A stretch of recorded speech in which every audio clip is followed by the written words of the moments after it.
হিংসা একটা কবিরা গুনাহ। হিংসা একটা কি কবিরা গুনাহ। কোরআনে কারীমে আল্লাহ সুবহানাহু ওয়া তাআলা হিংসার বিষয় একাধিক আয়াতে আল্লাহ তাআলা আলোচনা করেছেন। এক আয়াতে আল্লাহ বলেছেন আম ইয়াহসুদুনান নাসা আলা মা আতাহুল্লাহু মিন ফাদলি। আল্লাহ কাউকে দয়া করে কোন একটা কিছু দিবেন, ফসলটা ভালো হয়েছে, ইনকাম ভালো হয়েছে, তার প্রমোশন হয়েছে, কোন একটা ভালো দিক আল্লাহ তাআলা তাকে দিলেন, এটা দেখে তুমি হিংসা করছো যে আল্লাহ দিবেন সেজন্য? তার মানে তুমি তো আল্লাহর এই ফয়সালাকে তুমি মানতে পারছো না। রেজাবিল কাজা ঈমানের গুরুত্বপূর্ণ পয়েন্ট। তার মানে তোমার ঈমান আছে কিনা এটা নিয়ে সন্দেহ। আল্লাহ তাকে দিয়েছেন, আল্লাহর ফয়সালা, অতএব এটা তুমি সন্তুষ্ট থাকতে হবে। তুমি হিংসা করলে তার কোনো ক্ষতি করতে পারবে না। প্রিয় ভাইরা, আপনার অন্তরে হিংসা আছে কিনা কারোর প্রতি কিভাবে বুঝবেন? কারোর কোনো ভালো সংবাদ শুনে, কারোর কোনো ভালো হাল দেখে, কারোর কোনো সুখের অবস্থা দেখে আপনার ভিতরে জ্বলে কিনা।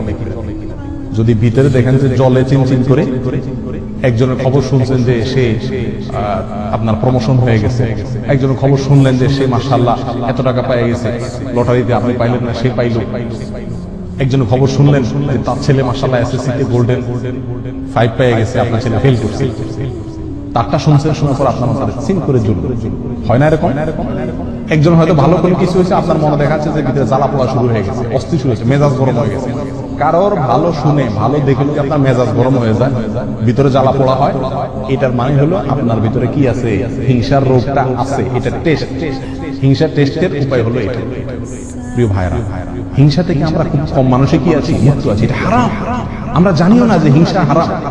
প্রিয় ভাই, কারোর প্রতি হিংসা করা যাবে না। কেন করবো না? নাম্বার 1, এটা আল্লাহর ফয়সালা, আল্লাহ তাকে কল্যাণ দিয়েছেন। আমি তার প্রতি হিংসা করা মানে আল্লাহর ফয়সালাকে অস্বীকার করা, না মানা, বিদ্রোহ করা, যেটা এক প্রকার কুফরি। অতএব হিংসা করা যাবে না। নাম্বার 2, এটা কবিরা গুনাহ, আমার আমল নষ্ট হয়ে যাবে। 3 নম্বর, মনকে বলতে হবে, ও মন, তাকে যে আল্লাহ কল্যাণ দিয়েছে সে আল্লাহ আমাকেও দিতে পারে। তাকে দিছে, এই জন্য আমি যদি খুশি হই, তার জন্য আরো দোয়া করি, ইনশাআল্লাহ আল্লাহ আমাকে দান করবেন। আল্লাহ পরীক্ষা করে কথা বুঝে আসছে। এই কথা নিজেকে বুঝাইতে হবে, প্রবোধ দিতে হবে এবং হিংসা থেকে বাঁচার চেষ্টা করতে হবে। আর মনে রাখতে হবে, আমি যদি হিংসা করি তার কোনো ক্ষতি করা যাবে? আমার মনে যত জ্বালা পড়া হবে, ক্ষতি তার হবে? উল্টা ক্ষতি আমার হবে। আমার অন্তরে জ্বালা পড়া হলে হার্ট অ্যাটাক আমার হবে, অসুস্থ আমি হব, তার কি কোনো ক্ষতি হবে? হবে না। তাহলে এর চাইতে নির্বোধ কি? এই জন্য কারোর কোনো কল্যাণ দেখলে বরং আরো কি হওয়া? খুশি হওয়া। যদি মনে আপনি যতই চেষ্টা করেন খুশি আনতে না পারেন, আপনার মনে ঠিকই জ্বলে।